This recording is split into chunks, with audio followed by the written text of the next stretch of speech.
Hello everybody, coming at you in 3D with my Final Destination 3D glasses. I do not have 3D glasses for this film because I got the DVD final chapter version. So yeah, this movie has a bunch of names. Today we're going over Saw, the final chapter, aka Saw 3D, aka Saw 7, whatever the hell you want to call it. This movie came out in 2010. It was supposed to be the last installment, hence the term final chapter. Was it the final chapter? No, because I got one more to review after this, Jigsaw. This one was yet again directed by Kevin Groiter, who directed part 6 and edited all the other 5 movies before that, and is also written for the last time by Marcus Dunstan and Patrick Melton. This one tells a story about a guy who writes a book about being a Saw trap victim, but he's lying about it, and then he gets put through the ultimate test to see if he really does have what it takes to survive a test that he lied about surviving. I know I've said this before, but this one is hands down the goriest one of them all, and it has it all in 3D, which adds a little extra fun when you watch this in 3D at the theaters like I did. So let's get into depth about this film and get our 3D glasses on for this week's Horror Franchise Wednesday.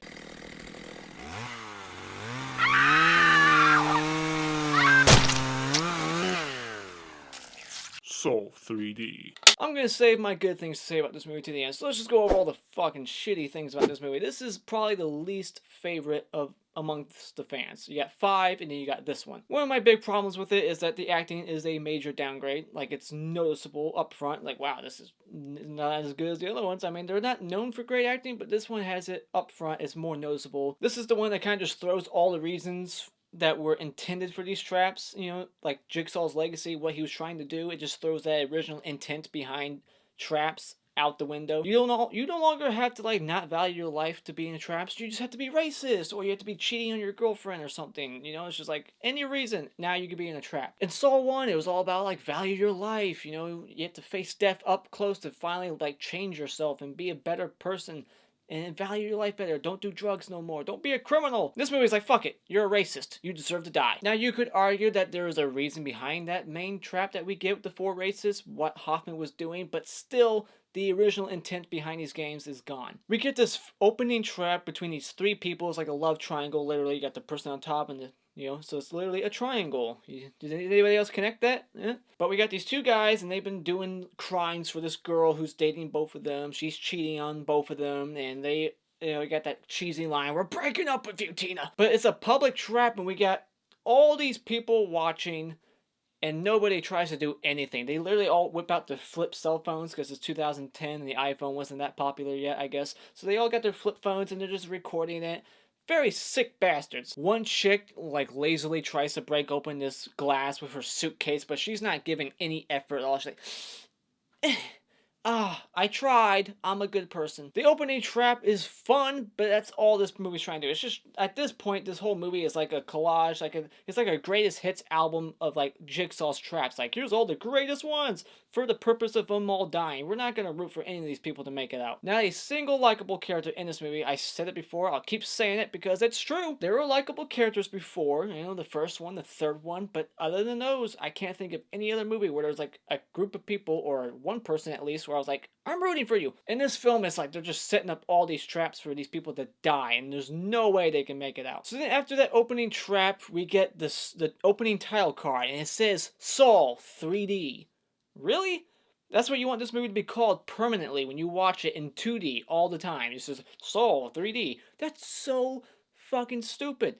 Whose decision was that? Nobody is watching this movie in 3D when it's not in theaters no more, alright? I mean, seriously, you don't call it Saw 3D. The Final Destination doesn't do that. My Bloody Valentine, I don't think, does that. But it just flat out says it. Saw 3D. It could have just said Saw 7, Saw, the final chapter, Saw, the shitty one. Here's a little thing I want to point out. There's a TV news report being done on the William character from part 6 being dead.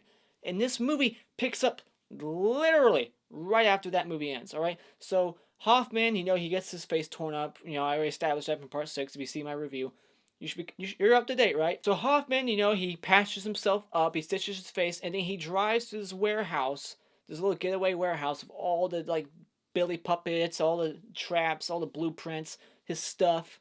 And he's watching the news, and it's like, you know, William from Umbrella Health Corporation has been found dead. That quick? From the time that William hit the ground dead to him getting to that warehouse was probably within an hour, so I guess maybe I don't know, it just felt so quick. Like they had all this like news reporting about it. It was just like, boom, we know about it. Let's report it. Another reason to not like this movie, this is the first Saw and only Saw movie with a dream sequence in it. And nobody likes dream sequences. It's just a dream sequence that just gives you an extra death, extra gore that's just thrown in your face, and a tit. You see Joe Tuck's boob in this dream sequence. I already kind of touched base on it before, yeah, but the main character, he's not likable, and is the worst main character to follow in the entire franchise. His name's Daegan. He writes a book about, how he survived a trap before by sticking like hooks through his pectoral muscles and like connecting something, and it's all a lie. It's a neat concept because the guy, his best friend, points out, like, if those people weren't so fucked up after they survived a trap, they would probably make a killing off of their stories. And that's what this guy does, but therefore he's not likable. He's also just a bad liar about it, too. We get this guy named Gibson. He's played by the actor from Final Destination who gets hung in the bathroom, in the bathtub. He is so god-awful. The way he portrays this big macho tough detective like Strom was way more believable than this guy. Gibson, he keeps putting on this fake accent. He almost sounds southern. I don't know what accent he's got going on here, but that is not how he sounds like in real life. It sounds fake, and he keeps saying shit that's redundant. He keeps calling Joe Tuck crazy. Just crazy, crazy, crazy. You're crazy. No, you're crazy. You're crazier than a bag full of cats. You're crazy. All right, well, here's what we're gonna do, crazy. Quit calling her crazy. I would also like to know that how did Mark Hoffman know that Jill was gonna run specifically to Gibson? Was that in John Kramer's plan? It makes no sense. How did he know which specific detective she was running to? He sends a tape to the office, the police station, saying, "Hello, Gibson, give me Jill Tuck." How did he know? Jill Tuck could have ran to anybody for help. Anybody in any city nearby, any township, anywhere, period. Just fucking anywhere. She could have asked any detective, any FBI agent, but the only person she trusts is this guy Gibson for some dumbass reason, and he knows it, Hoffman. Okay, so these traps, sure, they're gory, but I'll save that for my pauses. But here we go. All these traps that Daegan enters into, the throat piercer, the eye piercer, the hanging, all of them only start after he hits play on the tape. It's like systematically set up to where he grabs the tape, hits play me, and then the clock starts. But he didn't have to hit that goddamn button ever. In each room, he could have just walked in, pulled the hook out of her throat. Those things weren't set up yet. Alright? Seriously. Like when he walks in and she's screaming for help, you see like the meters rising, like measuring her voice and the volume in the room. But it's not making the drills go because it's not started yet. It starts with the tape. So you would think after mistake 1, he'd go to room 2 and be like, I'm not going to make that mistake again. Here, let me just help you out. But maybe it wouldn't, maybe it wouldn't have worked in the second room, but the third one and the first one, it would have. All he had to do was pull that hook out of her fucking mouth, put 2 and 2 together, find out what the situation was, have all the time to do it. Maybe not, because there's an hour clock down, whatever. But he could have just got the key out of her mouth, did that, not start the tape. And then in the third room, he starts the tape, 60-second clock. Why did you do that? You see the key over there hanging? Go get it. Give it to your friend.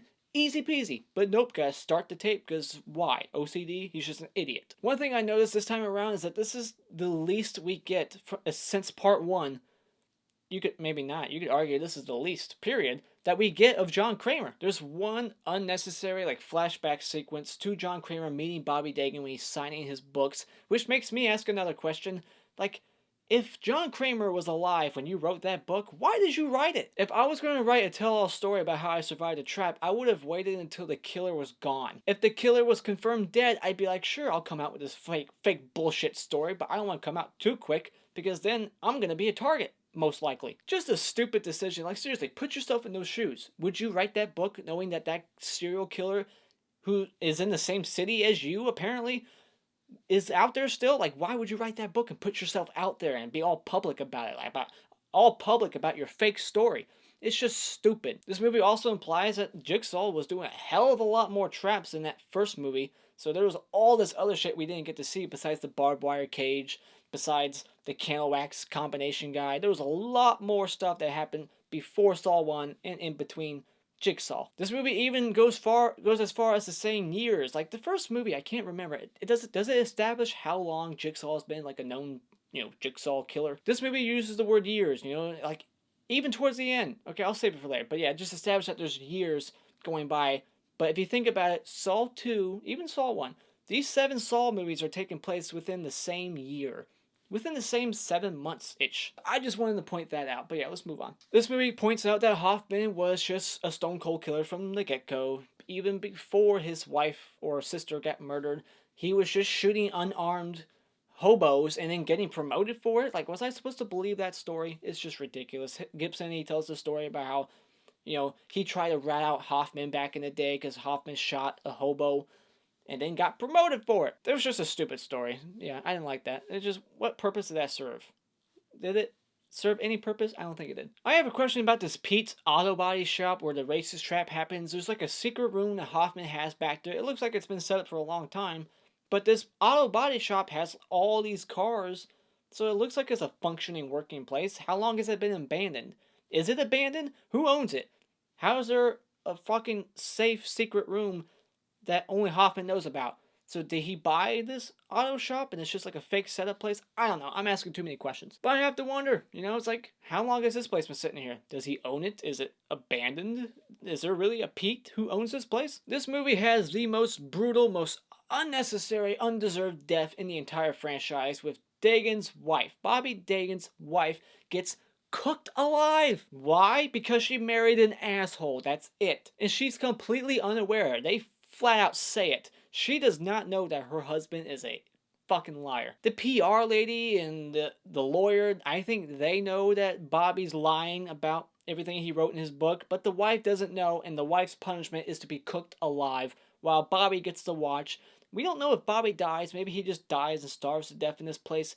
Whatever this place is. I think it's like an abandoned psychiatric ward. Maybe he dies in between this movie and the next one. I don't know. We don't get any update on Bobby's condition. Is he alive? Maybe. I don't know. Maybe his punishment is surviving with the fact that he and his lies have gotten all his friends killed and his wife cooked alive. Liar, liar, wife on fire. I just realized I wasn't wearing my name tag. My bad. Sorry. Anyways, where was I? Okay, Jill Tuck. Why doesn't she leave the police station? Oh, and there's a convenience right there. So Mark Hoffman, he sets up this thing, he sneaks his way into the station, which just so happens to be a police station / interrogation room / police evidence department / mortician's office. It has everything there. It's like a one shop, just everything you could need for policemen, morticians, and everything. It's just everything's at this place. But Mark Hoffman, he kills everybody, and then Jill Tuck, she doesn't run out the door. She just like runs and hides in this room, It's like, why didn't she just leave? It's not a maze. It's just a fucking building. Just get out. But she doesn't, so then she ends up paying the price and she dies. But here's the thing. As soon as he kills Jill, he leaves that place and goes to that warehouse again with all the puppets, all the gear, all the traps, the blueprints. And there's a news report on the TV again. Like, Jill Tuck found dead. Man, this news crew is very quick with their news reporting. And then we get this confusing revelation with these 3 pigs masked people. We don't know who the other 2 are. You could argue that's the survivor from part 5 and Logan from Jigsaw. But the third one's Gordon. So Gordon, that family man from the first one, just automatically joined on board with Jigsaw. That's just the most unbelievable revelation ever. It makes some things make sense with all the stitching, all the anatomy things that you thought John Kramer was so well versed in, like how he just knew all this shit, how to stitch all this stuff. That was Gordon the entire time from the second movie on up. He's been stitching the eyeball thing in part 2, the eyes and the mouth in part 4, the spikes going through the arteries, specific things in part 4. So it makes sense, I guess, but his motivation to join, what is it? But once again, at this moment, it's confirmed. John says to Gordon, you've been my most valued asset for years. For years? Part 1 through 7 now have been taking place within a 1-year gap. Think about it. Part 1 happened, then part 2, and it goes, oh, part 1, that was 6 months ago. Or I think. I'm not sure what's in between.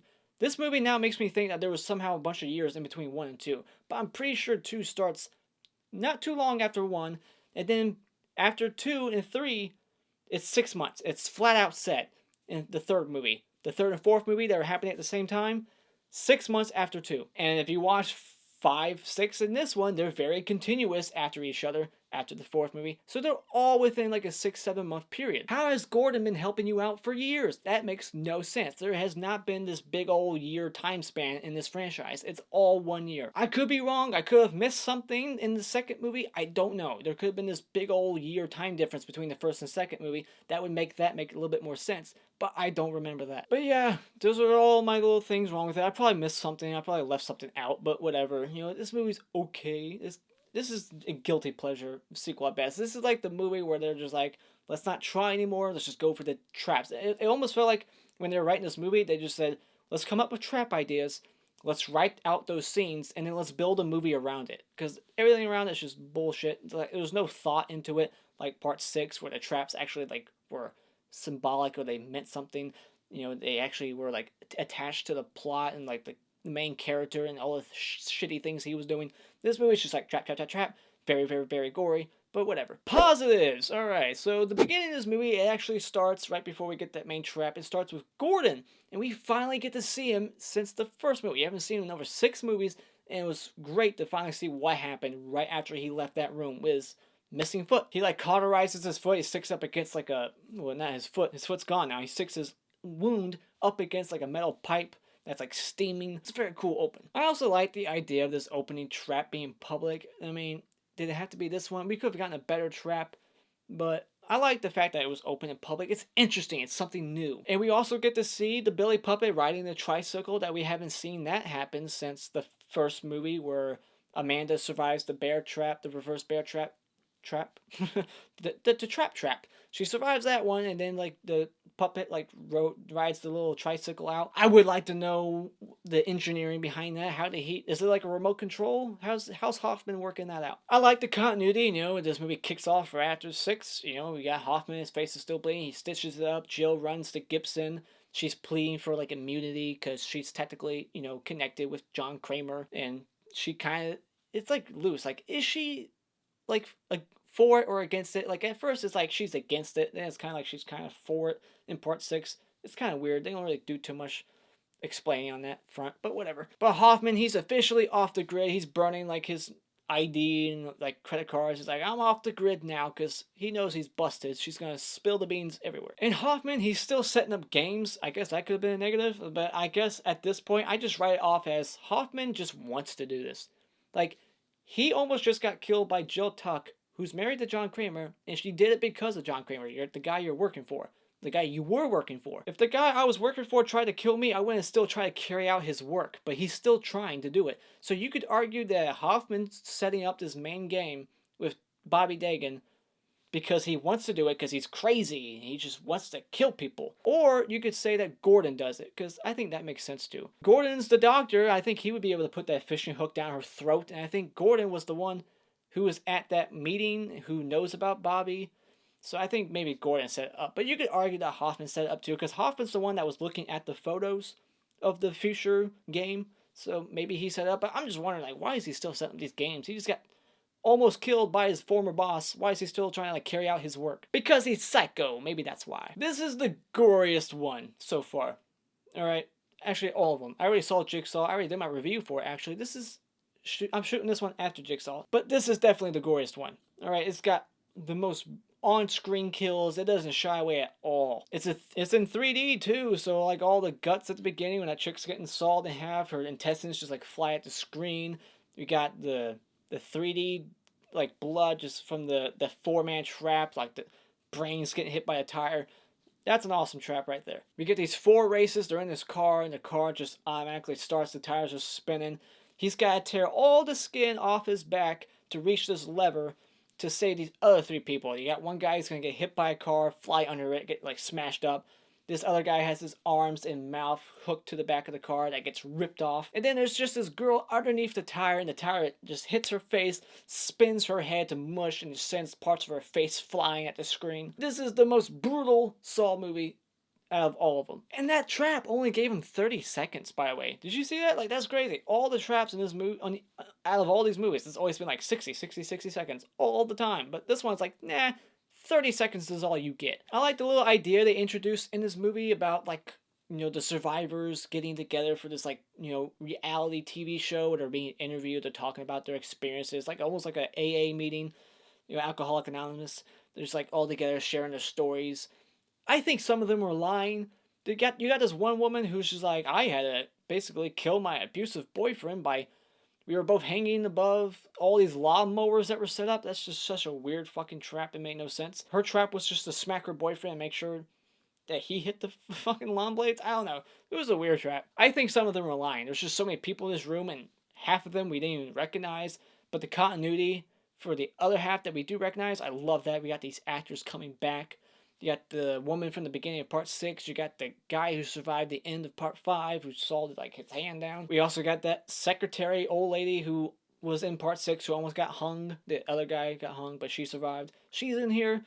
They don't have any lines. They just show up to show their face to be continuity, and I love that. Even the mortician from part 6 or part 5, was that part 5?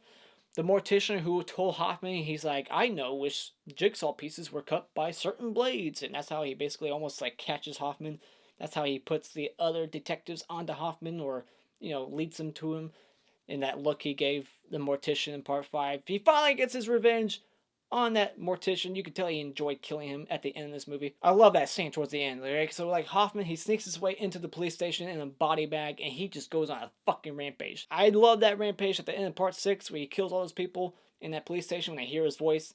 But in this one, he doubles the body count. He just takes this like knife or scalpel. He just like keeps like hitting them underneath the throat, just like covering their mouth, like John Wick style. Takes out like 4 or 5 people easily, just like getting all of them, just getting his way to jail. But you could tell he really enjoyed killing that mortician, because he's like, you almost got me fucking busted, buddy. Gordon, yeah, like I said, Gordon was in that interview room, like the whole reality, like that show I was talking about. He's there, the Gordon. He's like clapping, being very like ominous and like creepy.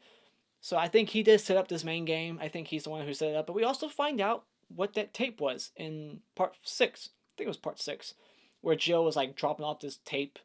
And we didn't know who she was giving it to. Now it's revealed that Gordon was the one who's getting the tape. And the tape was basically saying, if something happens to Jill, I need you to act on it. And we also find out that Gordon is the one who wrote the note that says, I know who you are. That was like some little thing that was introduced in part 5 where Hoffman got this note.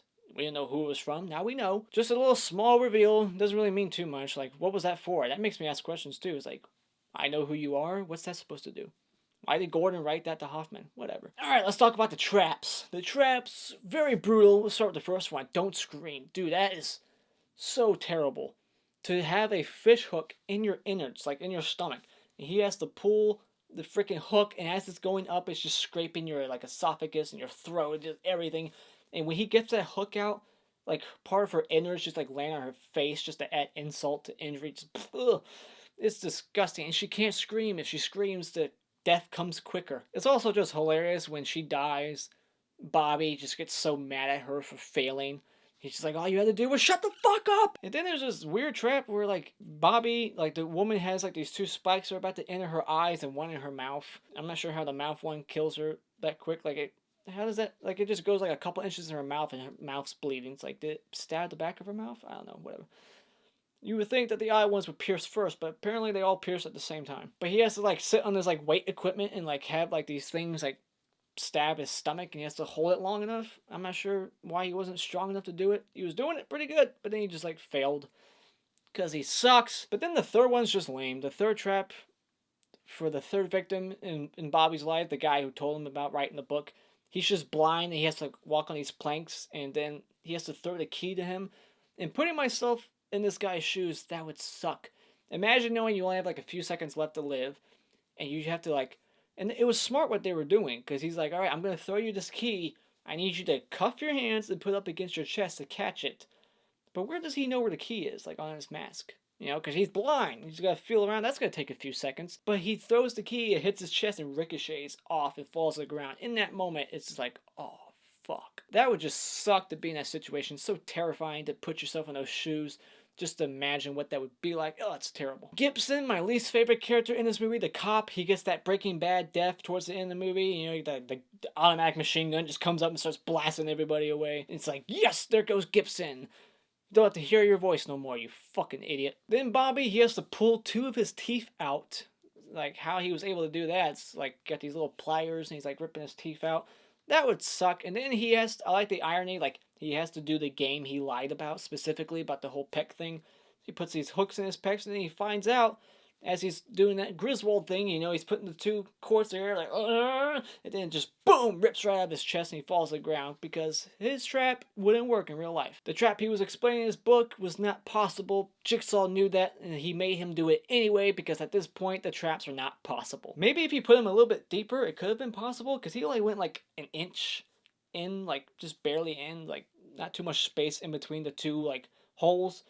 Probably went a little bit deeper, maybe you would have made it. Or be fucking quicker with it. Now, we finally get to see the reverse bear trap work. And holy shit, was it worth it, finally to see what this thing is capable of doing and what exactly the aftermath of that would be. It's unfortunate that it's still tucked. The irony behind that, it's like John Kramer builds his device, one of his favorites, one of the fan favorites, you know, iconic trap. And it's used on his own wife. The timer just, and I like how Hoffman stuck around. Like, he waited for that timer to go down. He's like, I escaped.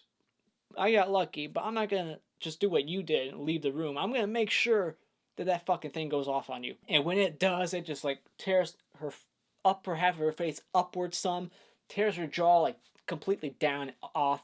And you just see, like, her tongue, like, sitting there, all the, like, guts just of her teeth. I think her teeth fly at the camera in 3D. And it just lingers there, like her just, she's still like alive some, and then she just kind of like finally drops. So she suffered for a little bit. When that thing ripped open, she was still alive. I'm not a fan of the revelation of Gordon, but it's a neat revelation, but just when you think about it, you sit down and you think about it, it's not that good to think that Gordon's been doing this the entire time. But I do like what Gordon does next. He takes Hoffman, like the tape said for him to do. You know, if Jill dies, you have to act on it. So he acts on it immediately. How he knew that he killed Jill, maybe the news crew came. That's right, the news crew. They came and said it. Oh, yeah. But Gordon, he just takes Hoffman to the first movie's game, that bathroom. He takes him in there. You see all the decomposed bodies. You see Gordon's old foot. That's just a skeleton foot now. He takes the saw blade that he used to cut his own foot, and he throws it at the camera in 3D. And he just leaves Hoffman for dead. Will Hoffman live? That's interesting. I would love to see a sequel to this.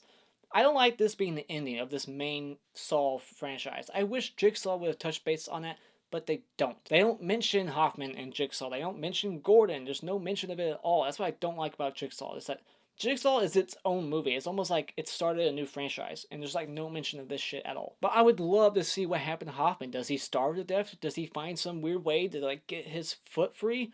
I would like to know. Apparently, Marcus Dunstan, he had an idea behind, you know, all the things that Gordon actually did. Like, he had, like, this other stuff planned if they made another one. But they knew this was going to be the last one, apparently. So I'm not sure why they didn't answer all the questions, but they left things open in case they did make another one. And I hope they do someday. But yeah. That's the end of Saw 3D. This is definitely not the best one of the franchise. I would say this is pretty much the worst. This is just like the guilty pleasure. Just like go in to see like deaths. It's not smart like the other ones. There's not a great twist. So therefore, I'll just say when it comes to Saw 3D, just if you like deaths and blood and carnage, you're gonna get plenty of that in this movie. So I would just rent it at Redbox. My favorite kills definitely go to the key in the stomach trap. That is the most brutal, most difficult challenge of all. Not screaming when you're in that much agony. Just seeing those 4 spikes slowly poke right into her throat. It doesn't shy away. Blood squirting out of her neck. It is gory as fuck. And my least favorite kill is gonna go to the guy who just simply gets ran over by the car in that gruesome quadruple trap. He just gets hit by the car, slides underneath the tires, and gets ripped apart. And those are my thoughts on Saw 3D. What did you think about this movie? Do you wish they would have continued off of this one with Jigsaw like I do? I wish they did, but they didn't. Maybe we'll get one someday. But let me know what your thoughts are on this 3D movie in the comments below. And as always, you can support this video by clicking on this like button over here. And you can support my channel and become a subscriber if you haven't subscribed yet by clicking on my cartoon face in about 5 seconds to see more. And until next time, auf Wiedersehen.